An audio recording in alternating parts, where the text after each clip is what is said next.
আমার কোনো শত্রু নাই। আওয়ামী লীগ আমার, বিএনপি আমার, জামাত ইসলামী আমার, জাতীয় পার্টি আমার, হিন্দু আমার, বৌদ্ধ আমার, মুসলমান আমার, যারা মানুষ তারাই আমার।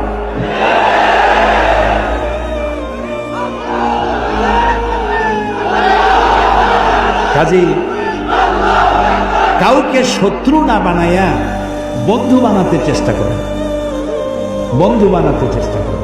মানুষকে ভালোবাসা দিয়ে যা করা যায়, শাসন করে তা করা যায়।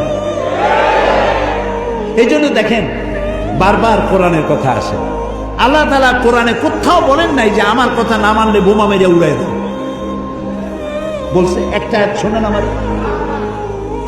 আমার কথা না মানলে কল্লা কাটিয়ে দাও আছে। বরং কল্লা কাটার ব্যাপারে আল্লাহ বলেছেন, একটি মানুষকে যদি কেউ হত্যা করে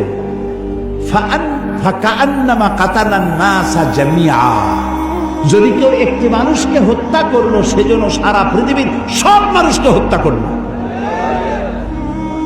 যদি কেউ একটা মানুষকে বাঁচায় দেয়, সেজন্য সারা পৃথিবীর সব মানুষ বাঁচায় দিবে। এইটা হলো কোরআন। এটা কি?